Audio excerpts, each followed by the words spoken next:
बार फिर से आप सभी का स्वागत है आपके अपने YouTube चैनल सिविल गुरुजी में, जिसमें हम बात करते हैं कंप्लीटली सिविल इंजीनियर्स के बारे में। तो आज एक ऐसा ही टॉपिक मैं आप लोगों के लिए लेके आया हूं जिस पे हम बात करेंगे आईएएस कोड 1200, जिसमें हम बात करेंगे पार्ट 1 की। ये आईएएस कोड बहुत ज्यादा इंपॉर्टेंट होता है आपके बिलिंग इंजीनियर के लिए और मोड ऑफ मेजरमेंट को समझने के लिए बहुत ज्यादा इंपॉर्टेंट है आईएएस कोड 1200। तो आज इसके बारे में चर्चा करेंगे इस वीडियो में। तो मैं हूं engineer Chetan Sharma, corporate trainer और एस्टिमेशन प्लानिंग इंजीनियर। तो आज हम बात करेंगे IAS code 1200। IAS code 1200 use होता है मोड ऑफ मेजरमेंट के लिए, कि मेजरमेंट कैसे किया जाए उसके लिए आईएएस कोड 1200 यूज करते हैं। इसमें जो पार्ट 1 है, ये पार्ट 1 यूज होता है अर्थवर्क के लिए। जितने ही मिट्टी से जुड़े हुए कार्य होते हैं उसके लिए हम बात करते हैं पार्ट 1 की। जैसा कि आप लोगों ने थंबनेल में एक फोटो देखा था, पार्ट 1 मिट्टी से जुड़े हुए कार्य के बारे में बात करी थे। ये यहाँ पर 1992 लिखा हुआ है, ये है इसका पब्लिश ईयर कि किस ईयर में ये पब्लिश हुआ है आईएएस कोड। तो उसके बारे में यहाँ पर बताया कि 1992 में ही क्या हुआ है, पब्लिश हुआ है। तो आइए दोस्तों, ये जो आईएएस कोड 1200 के बारे में हमने समझ लिया कि आईएएस 1200 है क्या, मोड ऑफ मेजरमेंट के लिए। पार्ट 1 क्या है कि अर्थवर्क के लिए, और 1992 क्या है, पब्लिश ईयर। देखिए दोस्तों, यहां पर मैं एक चीज यहां पर क्लियर करूं आपकी कि आईएएस 1200 तो 1992 में पब्लिश हुआ। ये आईएएस कोड 1200 4 बार रिवाइज हुआ है टोटल अभी तक, लेकिन इसके बाद जो इसकी कुछ बातें हैं उसको थोड़ा सा अपग्रेड करके सीपीडब्ल्यूडी ने अपने नॉर्म्स में लिख दिया, जो कि 2009 में पब्लिश हुआ है। 2009 में जो सीपीडब्ल्यूडी रिवाइज होकर आया उसमें कुछ इसकी आईएएस 1200 की कुछ बातें वो उठाकर अपग्रेड कर दी गई हैं। तो उसके बारे में मैं डिस्कस करूंगा इस वीडियो में कि क्या क्या बातें हैं जो अपग्रेड कर दी गई हैं सीपीडब्ल्यूडी द्वारा। तो दोस्तों यहां पर हम बात करते हैं सबसे पहले आपके कुछ मेजरमेंट की। आपके पास आईएएस कोड 1200 है, उसमें 2.3 क्लॉज नंबर जो है उसमें बात करी गई है मेजरमेंट की, कि ऐसी मेजरमेंट जिसमें आप केवल लेंथ मेजर कर रहे हैं। तो आपको एक्यूरेसी से काम करना है, क्योंकि इंजीनियर काम ही होता है एक्यूरेसी से काम करना। तो यहां पर आप देखेंगे 0.01 मीटर, मतलब आपको डेसिमल के बाद कम से कम 2 डेसिमल तो जाना है जिससे एक्यूरेसी हो मेजरमेंट में, इसलिए यहां पर 0.01 मीटर। यदि आप एरिया मेजर करेंगे तो 0.01 मीटर, इसका मतलब तब भी आपको 2 डेसिमल। वॉल्यूम कैलकुलेट करेंगे तब भी आपको 2 डेसिमल आगे जाना, जिससे एक्यूरेसी बने रहे आपके काम में मेजरमेंट में, इसलिए आपको मेजर करना है अप टू 2 डेसिमल। तो दोस्तों अब हम बात करेंगे 2.4 क्लॉज कि 2.4 क्लॉज में क्या दिया हुआ है। 2.4 क्लॉज में दिया हुआ है work to be measured separately, मतलब ऐसा काम जिसको हम अलग से मेजर करेंगे उसके बारे में यहां पर बताया कि कौन से ऐसे काम हैं जिसको अलग से हमें मेजर करना पड़ता है। अर्थ वर्क के टाइम पर जब हम मेजरमेंट बनाते हैं, जब हम बिल बनाते हैं क्लाइंट के लिए, तब हम क्या क्या यहां पर मेजरमेंट अलग से कर सकते हैं जिससे क्लाइंट के बिल में क्लेम कर पाए हम। तो उसके बारे में बताता हूं मैं यहां पर। सबसे पहले वर्क इन और अंडर वाटर, मतलब कोई भी ऐसा काम जिसमें पानी से जुड़ा हुआ, कि मान लिया एक्सकवेशन में पानी भर गया या कोई अंडर वाटर कंस्ट्रक्शन कर रहे हैं या पानी हमारे एक्सकवेशन में आ चुका है तो उसको बाहर निकालना है, पंपिंग आउट करना है वाटर को, तो उसका मेजरमेंट अलग से होगा। देन वर्क इन और अंडर फाउल कंडीशन, की फाउल कंडीशन में हम काम कर रहे हैं तो वहां पे हम अलग से पैसा मिलेगा। दलदली जमीन जो होती है वहां पे अलग से हम क्या करते हैं, मेजरमेंट। आईएएस कोड ने हमें यहां पर एक अथॉरिटी दे दी कि आप इसके लिए मेजरमेंट अलग से कर लें। Then work in tidal condition, की टाइडल कंडीशन है वहां पर भी आप अलग से क्या कर सकते हैं, मेजरमेंट कर सकते हैं। वर्क इन स्नो कंडीशन, मतलब कहीं बर्फबारी हो रही है वहां पे आपको कुछ अलग से मेजरमेंट मिलेगी काम करने के लिए, क्योंकि काम करने में बहुत रुकावटें आती हैं, इसलिए हम इन आइटम्स की अलग अलग क्या कर सकते हैं, अलग से मेजरमेंट कर सकते हैं। इन आइटम की सेपरेटली अलग से मेजरमेंट होगी। इसके बाद 2.5 क्लॉज, 2.5 क्लॉज में दिया हुआ है बिल ऑफ क्वांटिटी। देखिए दोस्तों, बिल ऑफ क्वांटिटी ये बहुत बड़ा टॉपिक है एक्चुअल में। प्रॉपर हमको कंस्ट्रक्शन प्रोसेस समझना पड़ेगा, साइट क्लीनिंग से लेके हैंड ओवर तक क्या क्या कंस्ट्रक्शन प्रोसेस आते हैं, शेड्यूल ऑफ रेट्स क्या होता है, उसको कैसे रीड आउट करना होता है। शेड्यूल ऑफ रेट्स, अलग अलग स्टेट्स का अलग अलग शेड्यूल ऑफ रेट्स होते हैं। जब हम जाकर बिल ऑफ क्वांटिटी सीख पाएंगे, तो बहुत बड़ा टॉपिक है ये, इस वीडियो में पूरा नहीं हो पाएगा। आप लोगों को यदि बिल ऑफ क्वांटिटी टॉपिक सीखना है तो आप सिविल गुरुजी के ऑफिशियल वेबसाइट पर जाकर ऑनलाइन कोर्स परचेज कर सकते हैं, जिसमें आपको बिल ऑफ क्वांटिटी पूरा सिखाया गया होगा। तो आगे बढ़ता हूं मैं। आगे हम बात करते हैं 2.6 क्लॉज के बारे में, जिसमें लिखा है following work should not be measured separately. जैसा मैंने आपको बताया 2.4 कोड में कि ऐसे वर्क जो सेपरेटली मेजर किए जाते हैं वो तो यहां पर थे जो मैंने आपको समझाया अभी। अब 2.6 कोड में जिनको हम सेपरेटली अलग से मेजर नहीं करते, इंक्लूडेड रहते हैं, वो कौन कौन से वर्क हैं। Setting out of work, side clearance, clearing grass, मतलब अगर हम घास होती है, घास का कोई हमें मेजरमेंट नहीं करना अलग से कि कितना बड़ा घास है, क्या है वो, वेजिटेशन कितना बड़ा है, मेजरमेंट नहीं करना। लेकिन ट्रीज की कंडीशन में अलग कंडीशन आती है, उसके लिए मैंने नीचे लिखा रिमूवल ऑफ ट्रीज। इसको मैं आगे वीडियो में आप लोगों को समझाऊंगा कि ट्रीज को हम कैसे मेजर करते हैं, कैसे उसकी कटिंग होती है, कितने एमएम तक हम उसको मेजर कर पाते हैं कटिंग करने के लिए। देन है यहाँ पर अनऑथराइज्ड बेंचिंग और एक्सकवेशन, मतलब अनऑथराइज्ड बेंचिंग और एक्सकवेशन मतलब ऐसी जगह एक्सकवेशन करते जो ड्राइंग में प्रोवाइड ही नहीं किया, तो उसका मेजरमेंट आपको नहीं करना। पंपिंग आउट ऑफ वाटर मतलब कि ऐसी जगह जहां एक्सकवेशन में पानी भर गया। देखिए दोस्तों, ये अलग कंडीशन हो गई। जैसे अभी मैंने आपको बताया था यहां पर कि जिसका हम सेपरेटली क्या करते हैं, यहां पर मेजर करते हैं वर्क इन और अंडर वाटर। पानी के लिए मतलब कहीं एक्सकवेशन में पानी भर गया तो उसकी कंडीशन में हम अलग से मेजर करते हैं सेपरेटली, लेकिन यहां पर लिखा पंपिंग आउट ऑफ वाटर के लिए अलग से मेजर नहीं करना।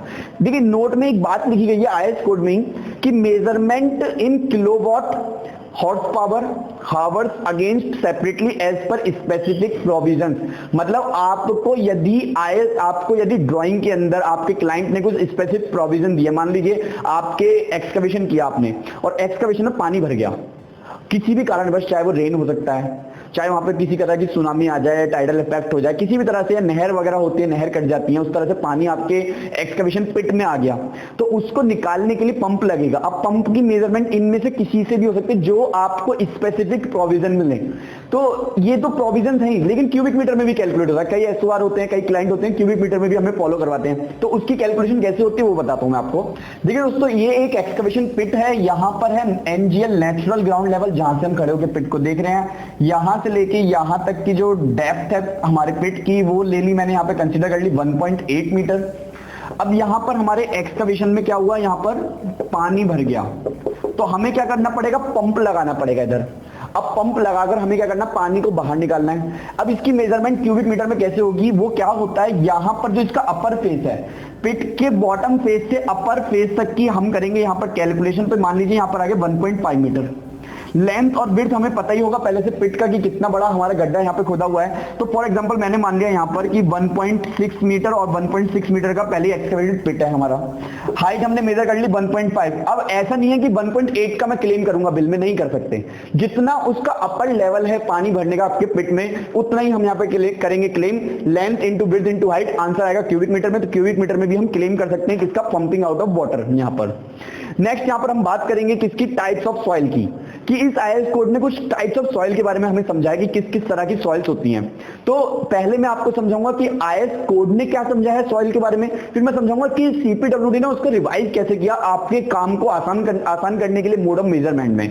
तो सबसे पहले आपकी सॉफ्ट और लूज सॉइल, देन आपकी हार्ड डेंस सॉइल, देन आपकी मड कंडीशन सॉइल, देन आपकी सॉइल डिसइंटीग्रेशन रॉक, देन आपका यहाँ पे हार्ड रॉक विद ब्लास्टिंग और हार्ड रॉक विदाउट ब्लास्टिंग। यहाँ पर आपको टोटल 6 कंडीशन दी है सॉइल की, लेकिन आईएस कोड ने मात्र 4 कंडीशन दी है सॉइल की। उसने क्या काम करा, जितनी भी सॉइल है ना, सॉफ्ट लूज सॉइल या हार्ड डेंस सॉइल या मड कंडीशन में जो सॉइल है, इन सबको एक में ही कंसीडर कर लिया और नाम ले दिया ऑल काइंड ऑफ। सीपीडब्ल्यूडी ने 2009 में अपने आप रिवाइज किया नॉर्म्स को, तो उसमें इसको केवल 4 पार्ट में ही यहाँ पर क्या कर लिया, कंसीडर कर लिया। तो मैं बताता हूं आपको 4 पार्ट कौन से हैं यहाँ पर सबसे पहला जो पार्ट आया ऑल काइंड ऑफ सॉइल, कि सभी तरह की सॉइल को एक ही पार्ट में क्या कर लिया, कंसीडर कर लिया।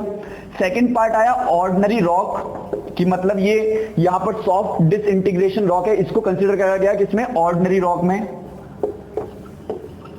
देन लास्ट तीसरी कंडीशन जो है वो हार्ड रॉक विद ब्लास्टिंग। थोड़ा समझाता हूं, हार्ड रॉक विद ब्लास्टिंग मतलब ऐसी जगह सिटी से बाहर है जहां पर आप डायनामाइट लगाओ रॉक में, तो रॉक क्या होगा, आराम से टूट जाएगा, ब्रेक हो सकता है आराम से, जिससे लेबर को ज्यादा मेहनत ना करनी पड़े, तो हम आसानी से काम कर सकते हैं। लेकिन सिटी की कंडीशन है जहां पर मैं डायनामाइट नहीं लगा सकता, तो यहां पर कंडीशन है hard rock without dynamite blasting. यहां पर किसी भी तरह का डायनामाइट लगा के हम ब्लास्ट नहीं कर सकते, इसलिए यहां पर जो कंडीशन है वो डिफरेंट है। तो ये गवर्नमेंट ने अलग अलग नॉर्म्स दिए हैं यहाँ पर, इसका रेट डिफरेंट होगा हमारा, वो हमें एसओआर से मिलते हैं, शेड्यूल ऑफ रेट से। तो इसके बारे में भी आप डायरेक्टली ऑनलाइन कोर्स में जाकर आप ज्वाइन हो सकते हैं, और जहां पर आपको क्लियरली समझाया गया होगा कि शेड्यूल ऑफ रेट्स में इस रेट को कैसे लिया जाता है अपने बिल ऑफ क्वांटिटी बीओक्यू को बनाने के लिए। तो यहां पर मैं बताता हूं, और हमारा hard rock with blasting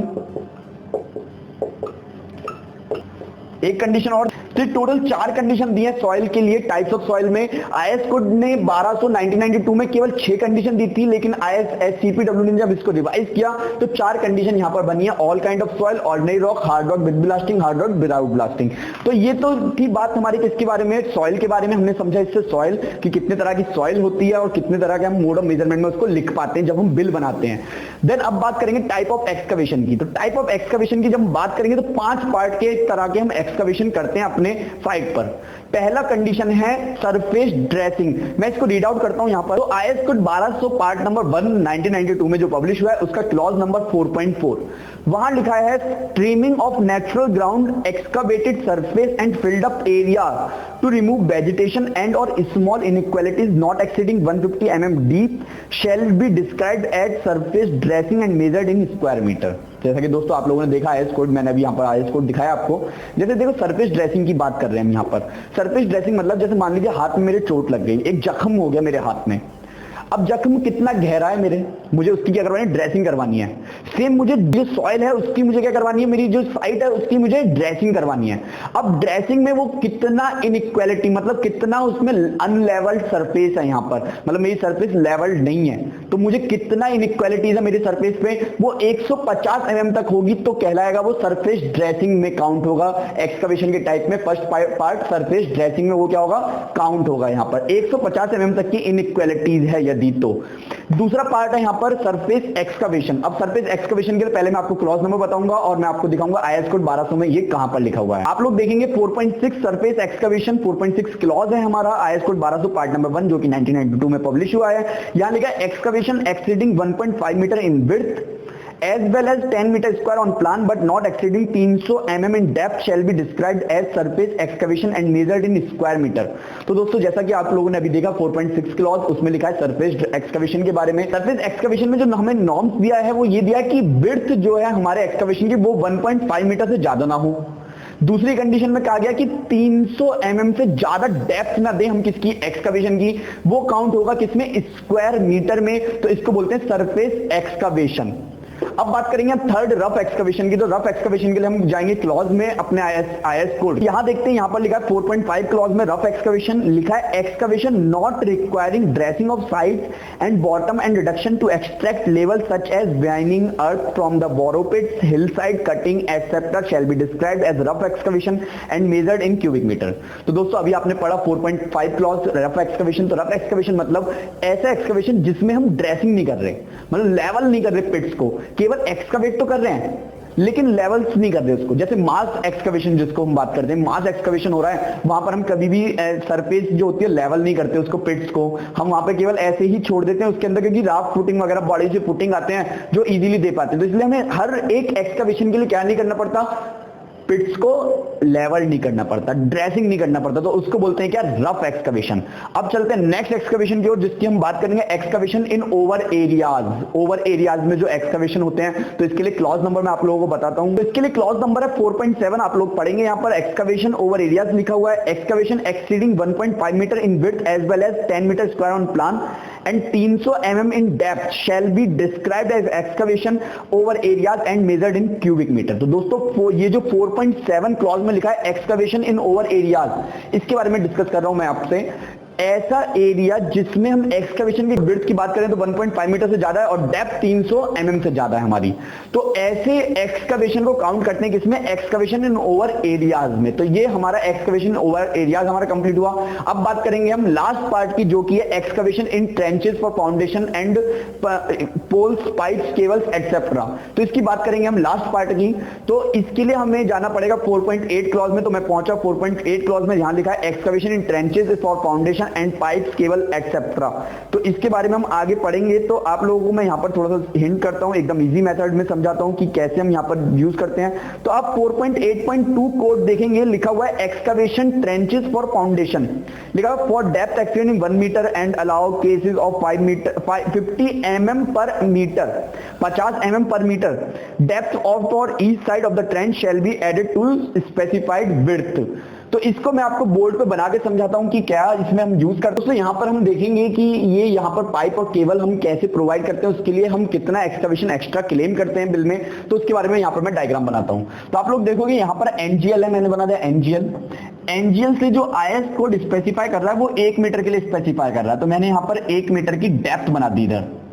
1 metre की डेप्थ बनाने के बाद मान लीजिए यहां पर मैं प्रोवाइड कर रहा हूं एक पाइप को, कुछ इस तरह से मैंने पाइप बना दिया। ये पाइप बन गया। यहां पर ये पाइप का है इनर डायमेंशन, इनर डायमेंशन मैंने कंसीडर करा 400 mm, और जो बाहर का ये जो इसका पाइप का केज है, ये पाइप का केज मैंने मान लिया 50 mm का पाइप का केज है।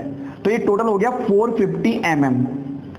तो हम एक्स्ट्रा यहां पर कितना विड्थ में यहां पर एक्स्ट्रा क्या करें, एक्सकवेट करें।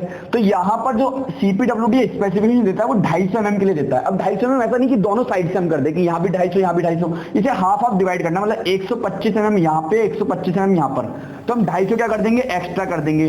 तो 450 प्लस 250 mm हमने क्या कर दिया, ऐड कर दिया यहां पर। तो यहां पर जो हमारा आंसर आया वो यहां पर हमने ऐड करने के बाद जो आंसर आया हमारा, ये हमारा 700 mm, हमने इसको ऐड कर दिया तो आंसर आया 700 mm। अब ये 700 mm जो आया है आंसर, ये 1 मीटर के लिए आया है कि 1 मीटर के लिए जब हम विड्थ की बात करेंगे तो ये विड्थ होनी चाहिए 700 mm जब हम पाइप की बात कर रहे हैं यहां पर।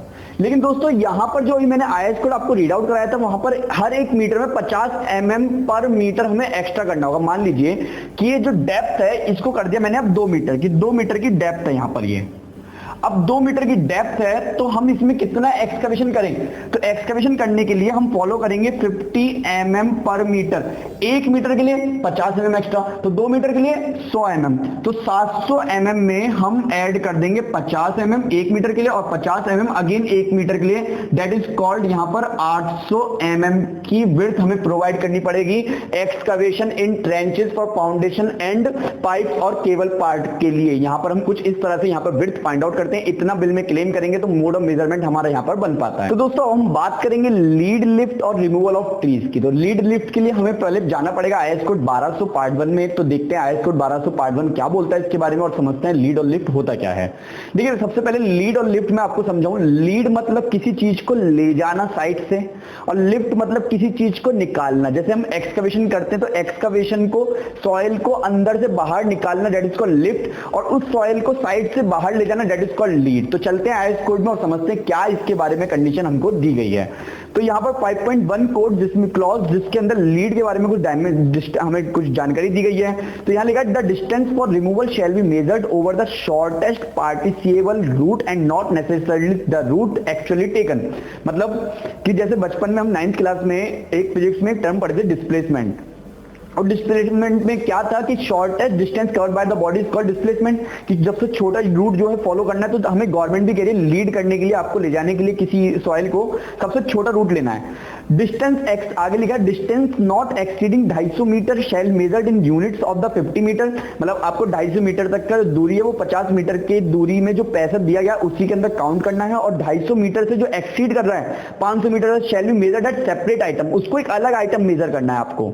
Lead beyond 500 mm shall be measured in units of 500 mm, 500 mm के अंदर ही, 500 मीटर के अंदर ही उसको काउंट करना है, और उसके बाद जो होगा वो 1000 मीटर तक exceeding not exceeding 1000 metre, 1000 metre के लिए एक अलग आइटम होगा। देन 1000 मीटर से लेके 1500 मीटर तक एक अलग आइटम होगा, और अप टू 5 किलोमीटर तक। और 5 किलोमीटर हो जाने के बाद दोस्तों 5 किलोमीटर हो जाने के बाद आपको हर एक मीटर के लिए, 1 मीटर के लिए आपको अलग क्लेम करना है। आगे लिखा है इसमें अगर आपका जो है एक लेस देन है हाफ किलोमीटर से, तो आपको उसको एकदम नेग्लेक्ट करना है, आपको नेक्स्ट यूनिट तक की ओर पहुंच जाना है। जैसे मान लीजिए 2.5 आ गया तो आप उसको 3 काउंट कर सकते हैं, हाफ को आपको क्या करना है, नेग्लेक्ट करना है। तो ये था लीड। अब पढ़ेंगे हम लिफ्ट की। लिफ्ट में क्या दिया हुआ है, तो इसके लिए हमने जाना है यहाँ पर 5.2 क्लॉज मैंने यहाँ पर ओपन किया, और यहाँ पर lift shall be measured from the ground level excavation up to 1.5 metre depth below the ground level, and depositing excavated material on the ground shall be included in the item of the earthwork for various kind of soil. मतलब 1.5 metre यदि मैंने lift किया तो 1.5 metre lift एक अलग item होगा, लेकिन 1.5 metre से ऊपर यदि हम लिफ्ट करेंगे, मतलब मेरी सॉइल में एनजीएल से लेके आपका नीचे तक आपने बिलो द ग्राउंड लेवल जो एक्सकवेशन किया वो 3 मीटर हो गया, तो आपको 1.5 मीटर का अलग क्लेम करना है और 1.5 मीटर का अलग क्लेम करना है। क्योंकि 1.5 मीटर तक क्या होता है, गवर्नमेंट कहती है कि यहाँ पर जो सॉइल का स्ट्रेटा है वो लूज है, लेकिन 1.5 मीटर से आपका और ज्यादा हार्ड स्ट्रेटा हो जा रहा है, सॉइल वेल कॉम्पैक्टेड सॉइल है, इसलिए आप इसको अलग से क्या करेंगे, बिल में क्लेम करेंगे। अब एक लास्ट टॉपिक हम रीड आउट करते हैं, रिमूवल ऑफ ट्रीज। तो रिमूवल ऑफ ट्रीज के लिए मैं यहाँ पर पहले आपको आईएस कोड में ले जाता हूँ कि आईएस कोड में क्या दिया गया है उसके बारे में। 7 कोड पढ़ेंगे यहाँ पर। तो रिमूविंग ट्रीज एंड हेड्स लिखा हुआ है, तो 7.1 में लिखा है clearing of shrubs, brushwood, small trees not exceeding 300 mm girth shall be measured in the square meter and shall be deemed to include removal of disposal. Girth shall be measured at 1 meter above the ground level. आगे लिखा है cutting down heads and removal of fences shall be fully described and measured in running metre and shall deemed to include removal of disposal. देखिए दोस्तों, यहां पर जो आपको term दिया है 7.1 कोड में, इसका मतलब है 300 mm से ज्यादा का आपका जो ट्री है उसका ही बिल में क्लेम करेंगे एक आइटम में। लेकिन 300 mm से कम रहेगा तो उसको अलग बिल में क्लेम नहीं करेंगे, वो क्या रहेगा, एक साइट क्लीनिंग में आएगा। लेकिन 300 mm से ज्यादा अगर आपकी डेप्थ गिर्थ हो जा रही है, अब गिर्थ क्या होती है उसके बारे में डिस्कस करेंगे अभी हम, कि गिर्थ अगर 300 mm से ज्यादा होगी तो उसको हम एक अलग से आइटम जिसको बोलते हैं इनुमरेटेड क्वांटिटीज में उसको क्या करेंगे, काउंट करेंगे। दोबारा चलते हैं आईएस कोड में ही। आगे लिखा 7.3 कोड में, cutting down trees of 300 mm girth and over up to 1000 mm girth shall be enumerated as one item. जैसा कि मैंने अभी आपको बताया था, एक अलग से आइटम आपको इनुमरेटेड क्वांटिटीज में काउंट करना है। इनुमरेटेड क्वांटिटीज मतलब जिनको हम काउंट कर सकते हैं। The cutting down of trees exceeding 1000 mm in girth shall be enumerated, starting the girth shall be measured at 1 meter above the ground level. The item shall include lopping and branches and removal of disposal item. मतलब यहाँ पर मैं आपको बना के दिखाता हूँ कि एक ट्री है, जैसे ये फॉर एग्जांपल एक ट्री है, ये एक मैंने ट्री बना दिया और ये आपका नेचुरल ग्राउंड लेवल है, ये आपका नेचुरल ग्राउंड लेवल। आपको नेचुरल ग्राउंड लेवल से 1 मीटर मेजर करना है और 1 मीटर मेजर करने के बाद इसका मेजर करना है आपको क्या, गिर्थ। इसको बोलते हैं, पेड़ की मोटाई को बोलते हैं गिर्थ। यदि ये गिर्थ आपकी लेस देन 300 mm है, 300 mm से कम है, तब आप इसको एक अलग से क्वांटिटी काउंट नहीं कर सकते, इनुमरेटेड क्वांटिटी में काउंट नहीं होगा, तब आपका ये सरफेस ड्रेसिंग में ही इंक्लूड रहेगा।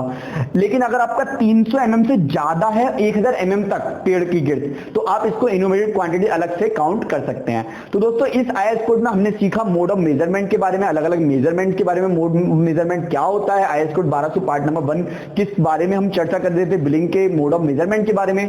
तो ऐसे ही और भी आईएस कोड के बारे में मैं आप लोगों को बताता रहूंगा, ऐसी वीडियो आप लोगों के लिए लाता रहूंगा। लेकिन यदि आपको ये बिल ऑफ क्वांटिटी जैसे पार्ट सीखने, यदि आपको कंस्ट्रक्शन प्रोसेस समझना है, तो आप लोग सिविल गुरुजी की वेबसाइट में जाकर सर्च आउट करेंगे तो ऐसे ही कुछ कोर्सेज आप लोगों को मिलेंगे जिससे आपकी टेक्निकल स्किल्स बहुत ज्यादा हाई होने वाली है। क्योंकि जब तक टेक्निकल स्किल्स आप इंप्रूव नहीं करेंगे, आप अपनी लाइफ में ग्रोथ अचीव नहीं कर पाएंगे। क्योंकि लर्निंग बढ़ने पर ही आपकी अर्निंग बढ़ेगी, क्योंकि डायरेक्टली प्रोपोर्शनल होता है, ये directly proportional learning equals to earning. जब तक लर्निंग नहीं बढ़ाओगे तो अर्निंग आपकी इंप्रूव नहीं हो पाएगी। आपकी ग्रोथ कहीं ना कहीं रुकी हुई है आपके लर्निंग से। तो आप लर्निंग में जल्दी से जल्दी आपने लाइफ में, आपको यदि बिलिंग इंजीनियर बनना है, आपको यदि क्वांटिटी सर्वे बनना है, आपको यदि स्ट्रक्चर इंजीनियर बनना है, आपको यदि प्रोजेक्ट मैनेजर बनना है, तो आपको समझना पड़ेगा कि ऐसे कौन से कोर्सेज करूं जिसकी सहायता से मैं ये सब पार्ट सीख जाऊं। तो दोस्तों इस वीडियो को मैं यहीं समाप्त करता हूं, जल्दी ही हम लोग मिलेंगे, तब तक के लिए बने रहिए सिविल गुरुजी के साथ। जय हिंद, वंदे मातरम।